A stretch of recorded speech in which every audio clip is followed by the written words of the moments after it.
Hi, everybody, and welcome back to another episode of 123 CMMC. I am Dana Mantilia. I am the host, and today we have a very special guest, Kyle Lai, and his company is KLC Consulting. So welcome, Kyle, and tell us a little bit about you and your company.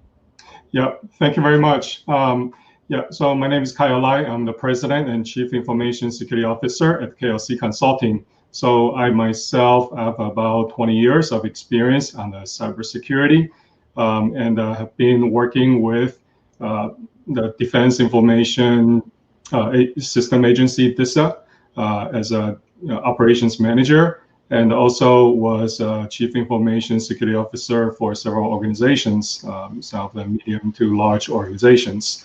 But since last year, we've been focusing on CMMC and NIST 800-171. So these are the regulations that focusing on the DIB, Defense Industrial Base. So so we have been focusing on that. So KLC Consulting, we've 100% focused on helping small to medium large companies on the CMMC and Defense Industrial Base companies.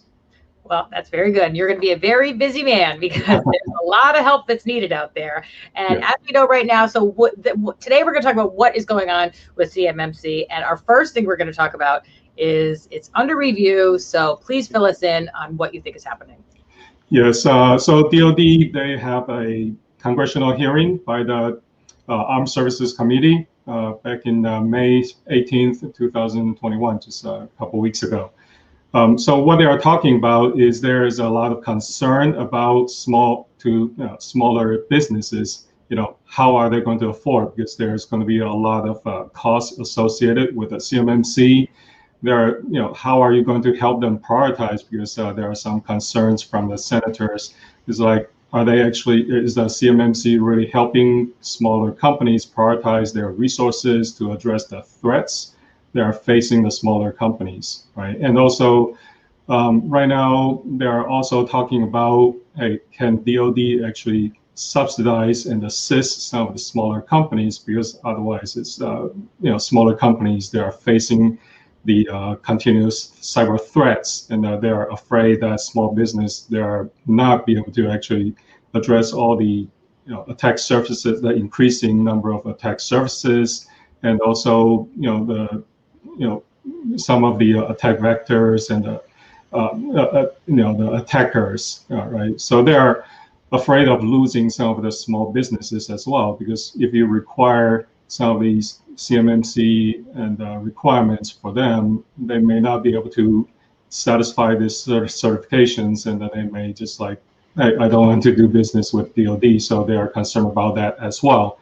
So Mr. Salazar is the new person in charge of the CMMC under the new administration for the Under Secretary of Defense. So he mentioned that there are about 850 comments they received from the CMMC, the interim rule. So he mentioned about taking about 1 year to finalize CMMC. So we definitely will see a lot of changes in the CMMC within the next year, but that's not to say that there are not going to be new version of CMMC, because we're expecting there's a new version of CMMC should be coming out in June, which is sometime this month. Okay. Well, I think that we all should still be working on good cybersecurity, right? Some general basic practices, which a lot of organizations may or may not be doing, and also keeping in mind that most of them have been required to be doing their self-assessment, which we're going to talk about next. Is what are they expecting them to do right now? Right. So right now, CMMC, they are not really expected to be fully rolled out until 2026. So from 2021 to 2025, they'll be slowly phasing in. But I think there are going to be delays because as of now, there are still not CMMC assessors available to doing the assessment. So yeah, things are going to be delayed, but as of now, 2026 is the day that CMMC will be fully rolled out. However, there are three things that we really have to focus on. That's most likely, if you are doing business with the DoD in your defense contract, there should already have most likely three things, which is FAR 252-204-21, which means you have to protect the federal contract information within your contractor information system. There are 15 requirements. Those are pretty simple. You have to have an access control, antivirus, those type of requirements. So those are actually very easy. The other thing that you most likely will have, it's called DFAR, the Defense Federal Acquisition Regulation, DFARS 252-204-7012. For the simplicity, I'm going to just refer to the last four digit, or DFAR 7012.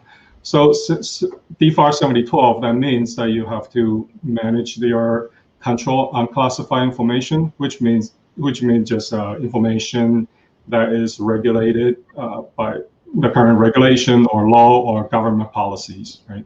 So these are not classified information; these are control unclassified information. But that means that you have to protect these control unclassified information based on the DFAR 7012, and you have to, what I refer to is that there's a set of 110 right controls and practices that you have to implement, which is referred to what they call NIST 800-171. You have to develop the 110 practices or controls. You have to develop what they call system security plan, SSP, and then you have to develop this plan of action and milestone. Because if you have a deficiency, it's fine. You just document what are your deficiencies in this plan of action and milestone plan of POAM. Then you will still be able to stay in compliance. They just want to know where you are, what you're doing, and when you will be able to remediate these problems that you are facing right now. So that's the DFAR 7012.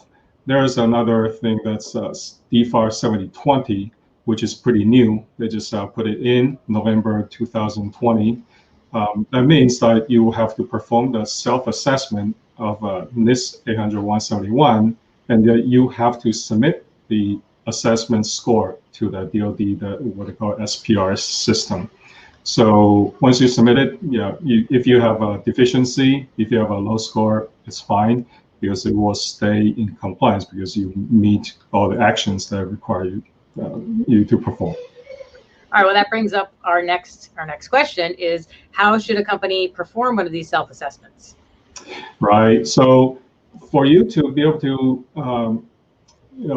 do this self-assessment, you really want to have a scope. If you actually do handle control unclassified information, you want to define the scope. What are the systems? What are the people? What are the subcontractors that are involved, right, within handling your CUI information, the control unclassified information? And how do we do that? We actually, suggest from the CMMC, they have not really produced the CUI, the scoping guidelines yet. But our suggestion, we usually will want to do the CUI data life cycle, because once you actually go through the data life cycle, you will very quickly understand like what are the system, what kind of data you have in scope, what are the systems, what are the people that are in scope. And what it is data CUI data life cycle is that you go through what are the CUI, where do you actually get the CUI, where are the inputs, right? And also the creation. How do you create a CUI information within your organization, right? So do I actually create them from my engineering? Do I actually, create them by creating some engineering drawing, right? But then once you know where the input, right, where is the CUI actually, how the CUI get into your environment, you want to know where is the CUI has been stored, right? So once you know the storage, the usage, who are using it, how are you using it, who do you actually share, right? So you can actually see who are your subcontractors, or how do you share back to your the prime contractors, what technology are you using to share the information, and also the archiving or backup. Where do you back up your data? Backup. So disposal, how do you actually dispose? Who do you use to dispose, right? So these are kind of like a CUI scoping.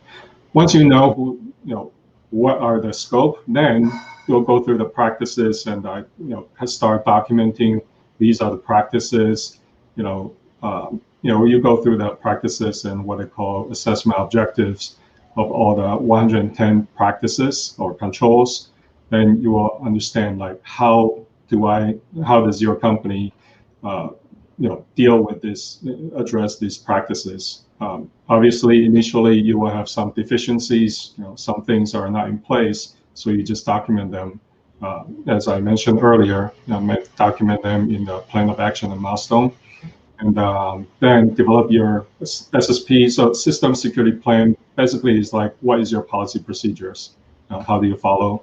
And then once you identify the deficiencies, obviously you want to prioritize, because you probably want to give yourself like 1 year, like 12 months to actually finish fixing these problems. But you want to prioritize. There are going to be quite a few. If you haven't done this before, you probably have quite a few items to address. But so how do you actually tackle them? You probably want to do a prioritization based on the risk and the effort.